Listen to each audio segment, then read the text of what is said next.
পয়গম্বর সুলাইমান আলাইহিস সালাম, আল্লাহু আকবার, উনি ওনার সিংহাসনে করে সাগরের পানির উপর দিয়া সিংহাসন নিয়া যাইতেছেন। সাগরের মাঝামাঝি গেলে, খেয়াল করেন, সাগরের মাঝামাঝি গেলে পয়গম্বর সুলাইমান আলাইহিস সালাম দেখলেন সাগরের মাঝখানে খুব ঢেউ, প্রচণ্ড ঢেউ। কি প্রচণ্ড ঢেউ! পয়গম্বর সুলাইমান আলাইহিস সালাম সিংহাসনটা আস্তে আস্তে নামায়া দিলেন। সুবহানাল্লাহ। সুলাইমান পয়গম্বরের সিংহাসন নামাইতে কোনো জায়গা লাগে না, এইটা চলতে কোনো তেল মোবিল লাগে না, এইটা চালাইতে কোনো ড্রাইভার লাগে না, কোনো এয়ারপোর্ট লাগে না। পয়গম্বর যেখানে মনে চায় সেখানে সিংহাসন নামায়া দে। এখন সাগরের মাঝখানে যখন ঢেউ আর ঢেউ, পয়গম্বর সুলাইমান আলাইহিস সালাম একজন জিনকে বললেন, তুমি একটা কাজ করো, এই সাগরের মাঝখানে ডুব দিয়া গিয়া দেখো এটার নিচে কি হইতেছে, এত ঢেউ কেন? সুবহানাল্লাহ কইতেন না জোরে? জিনের শক্তি আসেনি? আমাদের থেকে কম না বেশি? আরো জোরে বলেন। দেখা যায় এমন পাওয়ার, এমন ক্ষমতা, ইন্না শায়তানা ইয়াজরি আনিন নাসি মাজরাদ দাম, আমাদের রগরাশায় ঢুকার মতন ক্ষমতা নিয়ে, পারমিশন নিয়ে শয়তান জমিনে বসবাস করতেছে।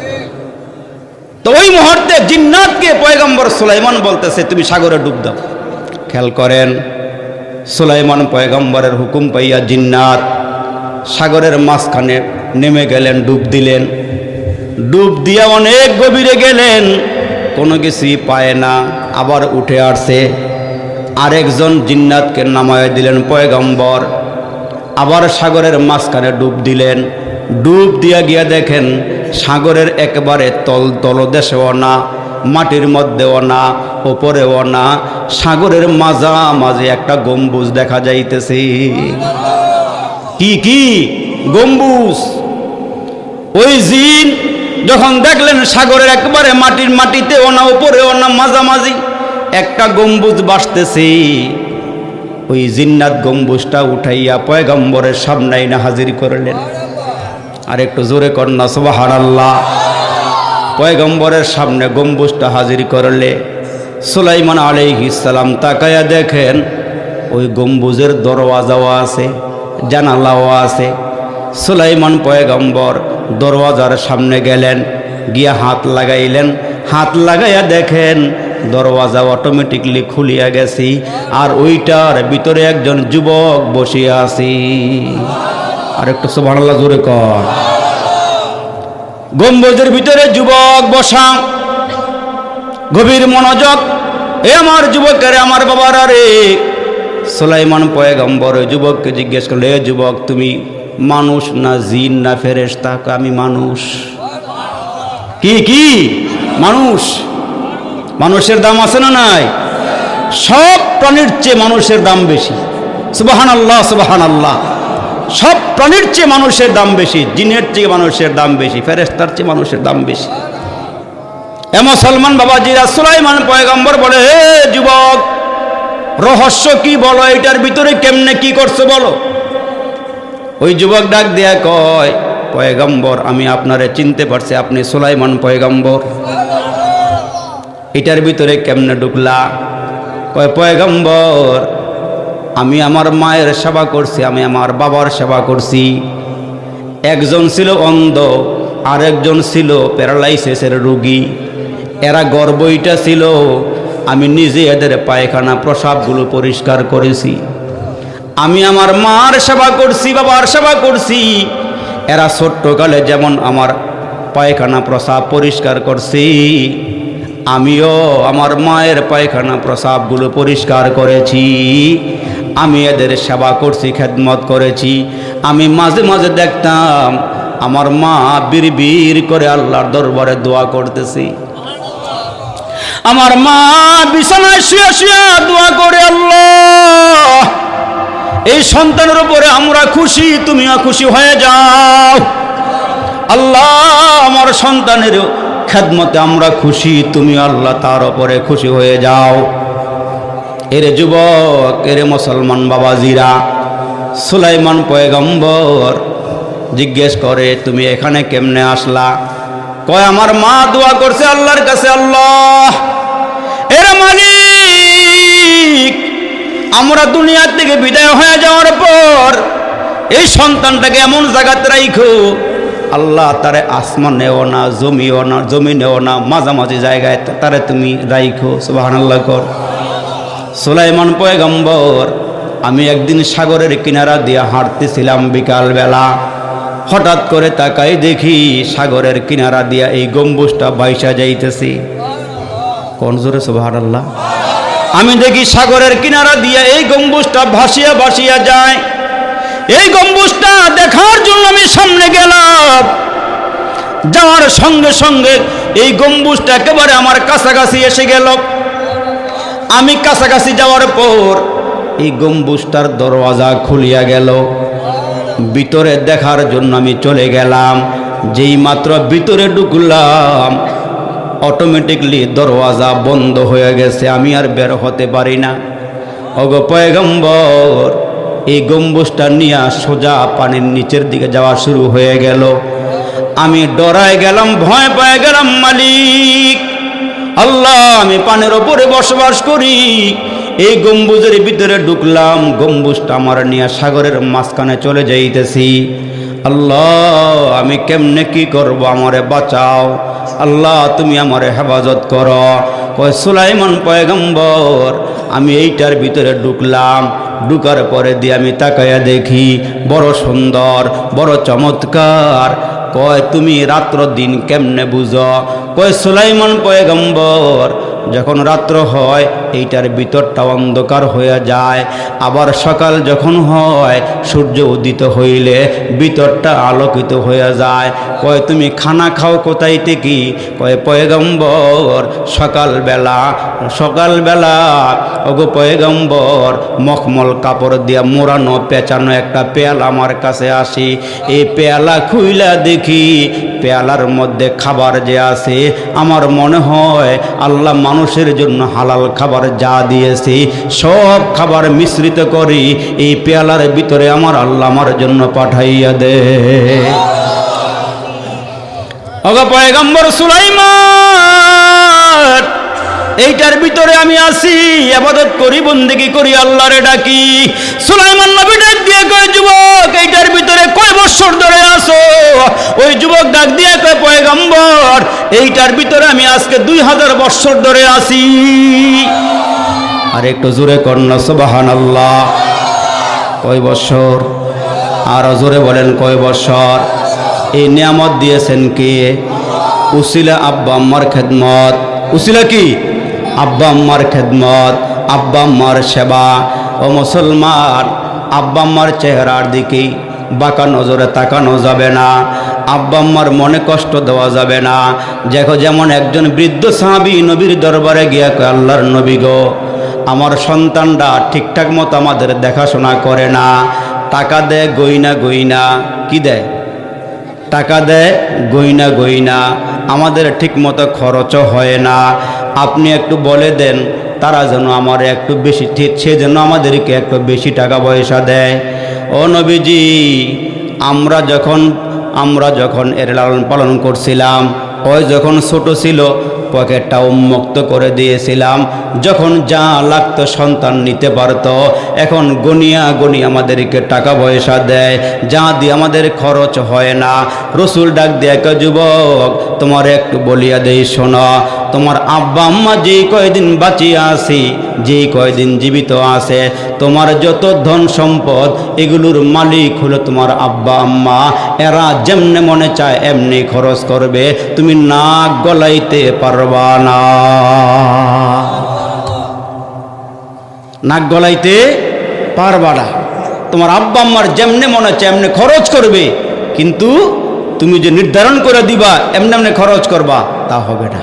এটা কার নির্দেশ? যারা বলেন কার নির্দেশ? আমার নবীজি জানাই দিলেন যে তোমার আব্বা আম্মা তোমার পকেটের থেকে যা মনে চায় নিয়ে খরচ করবে, বাধা দেওয়ার ক্ষমতা তোমার নাই। এই আমার মুসলমান বাবাজিরা, যেই কথাগুলো বলতেছিলাম, আমার আল্লাহ ডাক দিয়ে কয়, মানুষ 5 ওয়াক্ত নামাজ পড়বা। যেমন নবীজির দরবারে সাহাবায়ে কেরাম এসে বললেন, ইয়া রাসূলুল্লাহ, আমি কি আমল করব বলো, বলেন। ওই মুহূর্তে রাসূল বললেন, তুমি 5 ওয়াক্ত নামাজ পড়বা। আরেক সাহাবী নবীজির দরবারে এসে ডাক দেয়া কয়, হুজুর আমি কি আমল করব? কয় তুমি জিহাদ করবা। আরেকজন সাহাবী এসে কয়, হুজুর আমি কি আমল করব? কয় তুমি দান সদকা করবা। আরেকজন সাহাবী আসলেন রাসূলের দরবারে, হুজুর আমি কি আমল করব? কয় তুমি রমজান মাসের রোজা রাখবা। রাসূল সিচুয়েশন বুঝিয়া বুঝিয়া মাসআলা দিয়েছেন, তার কারণ তার মধ্যে নামাজের আগ্রহ আছে, জিহাদের আগ্রহ নাই। তার মধ্যে রোজার আগ্রহ আছে, নামাজের আগ্রহ নাই। এই জন্য আল্লাহর রাসূল সিচুয়েশন বুঝা বুঝা বলছেন, তুমি এই আমল করবা, তুমি এই কাজ করবা। এই যে মুসলমান, আমাদের সামনে একটা রাত্র আসতেছে, ওই রাত্রের নাম হলো লাইলাতুল বরাত। কি রাত? একটা রাত আছে, বড় দামি রাত। আমাদের হায়াত কম, কিন্তু মাঝে মাঝে আল্লাহ আমাদেরকে কিছু রাত দিয়েছেন, কিছু দিন দিয়েছেন। যেমন দিনের মধ্যে সেরা দিন হলো জুমার দিন, ঠিক নিও। দিনের মধ্যে সেরা দিন হইল জুমার দিন। রাতের মধ্যে সেরা রাত হলো কদরের রাত। রাতের মধ্যে লাইলাতুল বরাত, কোরআন নাজিলের মাস, বড় দামি মাস। দিনের মধ্যে দামি দিন আছে, রাতের মধ্যে ভালো রাত্র আছে না, দামি রাত। কিন্তু এগুলো কেন দিলেন এ মুসলমান বাবাজিরা? এগুলো কেন দিলেন? দেওয়ার কারণ হইল উম্মতের হায়াত হইল কম। কি? উম্মতের হায়াত কম। কিন্তু অন্য অন্য পয়গম্বরের উম্মতেরা 250-300 বছরে বালেগ হয়েছে, ঠিক না? জোরে সুবহানাল্লাহ কোন। এ মুসলমান বাবাজিরা রে, গরিব সাহাবী, একেবারে গরিব, একেবারে নিঃস্ব সাহাবী, গরিব সাহাবী। মনের কান দিয়ে কথাগুলো শোনেন। আব্দুল্লাহ আনসারী গরিব সাহাবী, একেবারে নিঃস্ব, স্বামী আর স্ত্রী ঘরে বসবাস করে। মুসলমান স্বামী আর স্ত্রী ঘরে বসবাস করে। একজনের গায়ে জামা আছে, আরেকজনের গায়ে নাই। স্বামী যখন মসজিদে নামাজে যায়, জামাগুলো পরিধান করে, একটা চাদর গায়ে দিয়া আর একটা চাদর দিয়া লজ্জাস্থান ডেকে নবীজির পিছনে গিয়া জামাতে নামাজ পড়ে। আর ওনার স্ত্রী উলঙ্গ হইয়া গর্তের ভিতরে বসিয়া থাকে। কেমন গরিব সাহাবী, তারপরেও নামাজ কাজা করে না, তারপরেও নামাজ বাদ দেয় না, নামাজ ছাড়ে না। ওই আব্দুল্লাহ আনসারী সাহাবী নবীজির পিছনে 5 ওয়াক্ত নামাজ জামাতের সঙ্গে আদায় করে। কেমন গরিব সাহাবী! কিন্তু আল্লাহর নবী সালামটা ফিরাইবার সঙ্গে সঙ্গে সাহাবী মসজিদ থেকে বের হয়ে যায়। অন্য অন্য সাহাবীরা বলে, আহারে এই সাহাবীটা নামাজ পড়ি, কিন্তু আল্লাহর রসুলের সঙ্গে বসেও না, তাসবিহ তাহলিল আদায়ও করে না। মুসলমান মানুষ সম্পর্কে না জানিয়া মন্তব্য করা উচিত নয়, ঠিক কিনা? জোরে কন। এখন মুসলমান ভাইরারে আমার, ওই সাহাবী সালাম ফিরাইয়া দেরি করে না, ঘরে চলে যায়। ঘরে যাওয়ার পর নিজে গর্তের ভিতরে ডুইকা জামাগুলো বিবিরে দিয়ে দেয়। ওই বিবি ওই কাপড়গুলো গায়ে দিয়ে নামাজে দাঁড়ায়া যায়। একজনে গর্তের ভিতরে বসে থাকে, আর একজনে নামাজ পড়ে। এমন করে করে ওই সাহাবী 5 ওয়াক্ত নামাজ আমার নবীর পিছনে পড়ে।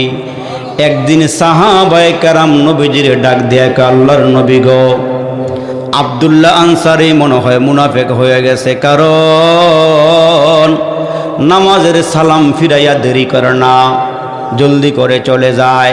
তো সাহাবায়ে কেরাম ডাক দিয়ে, আল্লাহর নবী, ওগো নবীজি, আব্দুল্লাহ আনসারী সালাম ফিরাইয়া চলে যায়।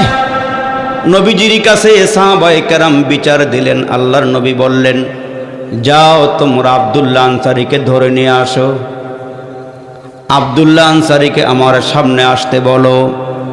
2 জন সাহাবী যাইয়া হযরত আব্দুল্লাহ আনসারীর ঘরের দরওয়াজায় আওয়াজ দিলেন। ঘরের ভিতর থেকে সাহাবী ডাক দেয়া, কে তোমরা? আমরা নবীর সাহাবী। কেন আসছো? কই তোমারে নেওয়ার জন্য আসছি। আল্লাহ রসুল বলেছেন এই মুহূর্তে আমাদের সঙ্গে নবীর দরবারে যাইতি। ওই আব্দুল্লাহ আনসারী ডাক দেয়া কয়, সাহাবীরা রে, যাও, আমি এখন যাইতে পারবো না, গিয়া বলো আমি পরে আমার নবীর সঙ্গে দেখা করব। ওই সাহাবী নবীজির দরবারে পরে গেলেন, নবীজির সামনে গিয়া বসলেন। রসুল আরবি ডাক দিয়ে আব্দুল্লাহ আনসারী রে, তুমি 5 ওয়াক্ত নামাজ আমার পিছনেই পড়ো, কিন্তু ডানে বামে সালাম ফিরে তুমি দেরি করো না কেন, তুমি চলে যাও বলো। ওই সাহাবী ডাক দিয়া কই হুজুর, আল্লাহর নবী গো আপনার চেহারাটা বড় মায়ার চেহারা। ওগো নবীজি মনটায় চায় 24 ঘন্টা আমি আপনার চেহারা মোবারক দেখি। আল্লাহর নবী গো আপনার চেহারার মধ্যে বড় বরকত, আপনারে আমার আল্লাহ এমন একটা চেহারা দান করছি, ক্ষুধা লইয়া চেহারার দিকে তাকাইলে ক্ষুধা নিবারণ হয়ে যায়। ওগো নবীজি টেনশন লইয়া আপনার সামনে বসলে টেনশন থাকে না, পেরেশানি লইয়া আপনার সামনে বসলে পেরেশানি থাকে না। ওগো নবীজি আমার মনটায় চায় আপনার সঙ্গে আমি কোলাকুলি করি, আপনার বরকতি সিনার সঙ্গে আমার সিনাটা লাগাই, মোয়ানাকা করি। আমার মনটায় চায় পিছন দিক দিয়ে গিয়ে আপনার খতমে নবুয়াতের সিলমোহরে চুমু খাই। কিন্তু নবী গো আমি একজন গরিব সাহাবী, ইয়া রাসূলুল্লাহ আমার ঘরে তেমন বেশি কোনো পোশাক নাই। আল্লাহ নবী আমার ঘরের মধ্যে 1 সেট জামা আছে, আমি যখন 1 সেট জামা পরে আপনার পিছনে এসে নামাজ পড়ি, তখন আমার বিবি গর্তের ভিতরে উলঙ্গ হয়ে বসিয়ে থাকি।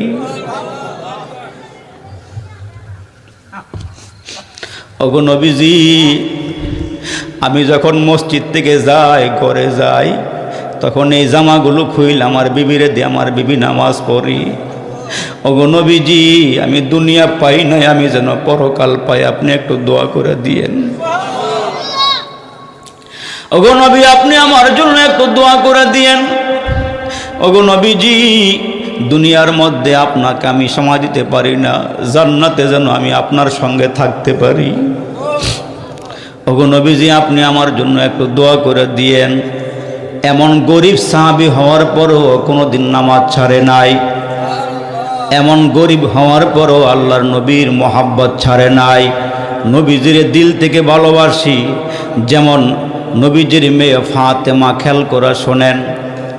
এরে মুসলমান, বিশ্বনবীর মেয়ে ফাতেমা নিজের গমগুলো নিজে পিষিয়া পিষিয়া আটা বানায়, নিজের হাত দিয়া রুটি বানায়, কুয়ার ভিতর থেকে কলস ভর্তি পানি নিজের কোলে কইরা ঘরে আনে।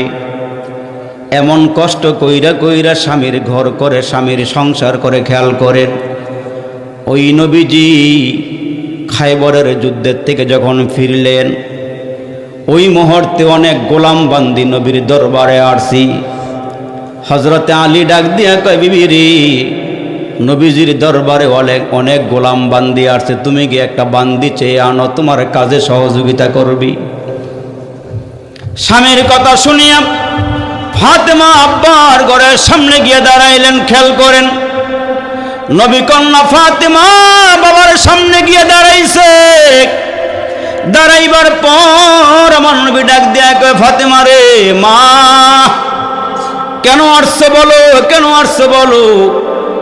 নবী কন্যা ফাতেমা ডাক দেখে, বাবা নিজের হাত দিয়া গমগুলো পিষিয়া, জব পিষিয়া আমি আটা তৈরি করি, ওই আটা দিয়া নিজেই রুটি বানাই, সংসারের কাজকর্ম করি। ওগো বাবা নিজের কোলে করে কলস ভরতে পানি আনি। ওগো বাবা আমি খবর পাইলাম আপনার ঘরে নাকি অনেক গোলাম বান্দি আসছি, আপনি আমারে একটা বান্দি দিয়ে দেন, সেজন্য আমার কাজে একটু সহযোগিতা করি। সুবহানাল্লাহ কোন। কেমন শাসক আমার নবী। মুসলমান বাবাজিরা রে, নবীজি ডাক দিয়া কয় ফাতেমা রে, দুনিয়া নিবা না আখিরাত নিবা, দুনিয়া নিবা না আখিরাত নিবা বলো। ফাতেমা কি নিবা বলো, দুনিয়া নিবা না আখিরাত নিবা বলো। ওই মুহূর্তে ফাতেমায় বলতে পারতো, বাবা দুনিয়াও দেন আখেরাতও দেন। নবীজির মেয়ে ফাতেমা ডাক দেখ, আব্বু আপনার যেইটা ভালো লাগে ওইটাই আমার দেন, তবে আখেরাত দিলে আমি সবচেয়ে বেশি খুশি। আপনি আমারে আখেরাত দিলে আমি খুশি। তখন নবী ডাক দিয়া কয়, ফাতেমা রে, তুমি যেহেতু আমার কাছে বান্দির জন্য আসছো, তোমার আমি কয়েকটা তসবিহ দিয়া দেই, দুনিয়ার থেকে উত্তম হবি, আর তোমার নামে আজীবন এই তসবিহটা চলবে। এই তসবির নাম হবে তসবিহে ফাতিমি। সুবহানাল্লাহ। রসুল শিখায়া দিলেন, হে পুরুষের দল, 5 ওয়াক্ত নামাজের পরে 33 বার সুবহানাল্লাহ। আমার নবী ডাক দিয়ে কয়, দুনিয়া থেকে আখেরাত তোমার উত্তম হয়ে যাবে। এ আমার বাবাজিরা রে, এ আমার মায়েরা, মনের কান দিয়া দিলের কান দিয়া কথাগুলো শুনেন। আমরা মনে করতেছি দুনিয়ার আমিত্ব, দুনিয়ার বাহাদুরি মনে হয় অনেক দিনের। না না না, গত বছর যেই লোকটার সঙ্গে আমার দেখা হয়েছিল, রনি ভাই না, রনি ভাই না, উনি তো করুণায় দুনিয়ার থেকে বিদায় হয়ে চলে গেল। 800 একা যাবে একা, সঙ্গে নিবা কি? সঙ্গে নিবা দুটো নাম, আল্লাহ আর নবী। 800 একা যাবে একা, সঙ্গে নিবা কি? সঙ্গে নিবা দুটো নাম, আল্লাহ আর নবী। এ দুনিয়া মিশে বলে ভাই শুধু অসার খেলা ঘর, চোখ বুঝিলে দেখবি রে মন, কে আপন কে বাপর, কোথা থেকে আগমন কোথা যেতে হবে, কে আনিল কি কারণে জানা নাই ভবি। ওরে ভোলা মন তাতে নিমগন, মরণে স্মরণ করো, পলে পলে তর ফুরিয়েছে আয়ু, এখনো না হলো ডর, জোরে কন্না আল্লাহু আকবার। তাইলে আমার মায়েরা যারা পর্দার আড়ালে আছেন গো মা, আপনাদেরকে একটু বলিয়া যাই গো মা, এ মা একটু দিলের কান দিয়া মনের কান দিয়া শোনেন। আপনিও মা, ও মা আপনিও মা, অলিয়া উলিয়ার মায়েরাও মা, একটু তাকায়া দেখেন গো মা, আপনি কোন পর্যায়ে আছেন, আপনার দাম কত। এই মা, আপনাদের পেটের থেকে নবীরা আগমন করছেন, আপনাদের পেটের থেকে পয়গম্বরের আগমন করছেন, আপনাদের মতো পেটের থেকে সাহাবাই কেরামরা আসছেন, ঠিক কিনা জোরে কন। এই আমার মায়েরা, মাগো আপনারা বড় দামি, বড় দামি। আমাদের পায়ের তলায় জুতা, আর আপনাদের পায়ের তলায় আমার আল্লাহ জান্নাত রেখে দিয়েছেন, জোরে কোন আল্লাহু আকবার। আপনাদের পায়ের তলায় আল্লাহ জান্নাত রেখে দিয়েছেন। এই সন্তানেরা আব্বা আম্মার সেবা করবা, আল্লাহ জান্নাত দিয়ে দিবেন, সুবহানাল্লাহ জোরে কর। আব্বা আম্মার চেহারার দিকে মায়ার নজরে তাকাইবেন, দয়ার নজরে তাকাইবেন, কবুলি হজের সওয়াব আল্লাহ দান করবেন। আব্বা আম্মার মনে দুঃখ দেওয়া যাবে না, আব্বা আম্মার মনে কষ্ট দেওয়া যাবে না। এরে মুসলমান, ওই যে ওয়াইস আল করনির বাড়ি কিন্তু নবীর বাড়ির থেকে বেশি দূরে না। মুসলমান ইয়ামান আর নবী হলেন মদিনা শরীফে, বেশি দূরত্ব নাই। কিন্তু ওই যে ইয়ামানের নবীর আশেক ওয়াইস আল করনি, মার ভক্ত, বাবা দুনিয়ার থেকে বিদায় হয়ে গেছি, মাও অসুস্থ, চোখে দেখে না, বিকলাঙ্গ। মুসলমান যদিও মুসলমান ভাইরা বাহ্যিক চক্ষু দিয়া ওয়েস আল করনির সঙ্গে আমার নবীর দেখা হয় নাই, কিন্তু বাতিনিভাবে হারদম নবীর সঙ্গে যোগাযোগ, অন্তর চক্ষু দিয়া যোগাযোগ। এ নবীর উম্মতের দল, মায়ের সেবা করে, মায়ের খেদমত করে। ওয়েস আল করনি নবীর দরবারে খবর পাঠাইছে, আল্লাহ নবী আপনার সঙ্গে দেখা করতে চাই, কিন্তু আমার মা অসুস্থ গো নবীজি, এই জন্য আমি আসতে পারি না। নবীজি বললেন, ওয়াইস আল করনি তুমি তোমার মায়ের সেবা করতে থাকো। অথচ নবীরে দেখলে সাহাবী হয়ে যাইত। সাহাবীর দাম কত জানেন? সাহাবীর দাম, এরে মুসলমান সাহাবায়ে কেরাম যেই ঘোড়ার পৃষ্ঠে আরোহণ করে যুদ্ধের ময়দানে গিয়ে